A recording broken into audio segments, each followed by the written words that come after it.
রাব্বুল আলামিন কোরআনুল কারীমের ভিতরে সূরাতুল আলে ইমরানের ভিতরে রব্বুল আলামিন জানিয়ে দিচ্ছেন ওয়ালা তাহিনু ওয়ালা তাহজানু ওয়া আনতুমুল আলাউনা ইন কুনতুম মুমিনিন।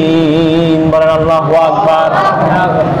আল্লাহ রাব্বুল আলামিন বলেন তোমরা হতাশ হয় না, তোমরা ভেঙে পড়ো না, তোমরা দুঃখ করো না। রব্বুল আলামিন অবশ্যই অবশ্যই তোমাদেরকে বিজয় করবেন যদি তোমরা ঈমানদার হয়ে থাকো। বলেন আল্লাহু আকবার। আল্লাহ রাব্বুল আলামিন যখন মক্কার পরে মক্কা থেকে রাসূলুল্লাহ যখন মদিনায় হিজরত করলেন, মদিনায় হিজরত করার পরে মক্কার কাফেররা যখন ছোট্ট একটা রাষ্ট্র মদিনাকে ধ্বংস করার জন্য পায়তারা চালাতে লাগলো, এই পায়তারা যখন তারা কৌশল করতে লাগলো, একটি পর্যায়ে বদর নামক প্রান্তরে মুসলমানদের সঙ্গে কাফেররা যুদ্ধতে লিপ্ত হয়ে গেল। সেই যুদ্ধতে মাত্র 313 জন সাহাবীদেরকে নিয়ে রাসূলুল্লাহ সাল্লাল্লাহু আলাইহি ওয়াসাল্লাম বিজয় লাভ করলেন। এই বিজয়টা দিলেন তিনি কে? সেই মাত্র 313 জন সাহাবী নিয়ে বদরের ময়দানে আল্লাহ রাসূল সাল্লাল্লাহু আলাইহি সাল্লাম সর্বপ্রথম যে যুদ্ধ ছিল সেই যুদ্ধের নাম গাজওয়াতুল বদর। এই বদরের প্রান্তরে রাসূলুল্লাহ ছোট্ট বাহিনীকে বিজয় দান করলেন তিনি কে?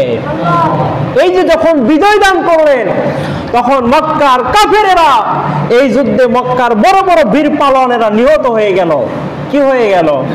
তখন তাদের মাথা খারাপ হয়ে গেল। তারা কৌশল তারা আঁটতে লাগলো যে কিভাবে আমাদেরকে বড় বড় লিডার পার্সন লোকদেরকে, নামাজ পড়ে দোয়া করে দিন, লিডার পার্সন ব্যক্তিদেরকে আমাদেরকে মুসলিম ছোট্ট বাহিনী আমাদেরকে ধ্বংস করে ফেললো, এটার প্রতিশোধ আমাদেরকে নিতে হবে। কি করতে হবে? এরই ফলশ্রুতিতে মাত্র কিছুদিন পরে উহুদের প্রান্তরে রাসূলুল্লাহ সাল্লাল্লাহু আলাইহি ওয়াসাল্লামের বাহিনীর সাথে আবারও মক্কা যারা যুদ্ধে করছো, যারা পিছনে আছো, তোমরা এক কিঞ্চিত পরিমাণ তোমরা যুদ্ধের ময়দান থেকে তোমরা পিছু হটবে না, অথবা আমি যেখানে যেখানে তোমাদেরকে রাখলাম এই জায়গা থেকে তোমরা কখনো তোমরা পিছনে যাবা না।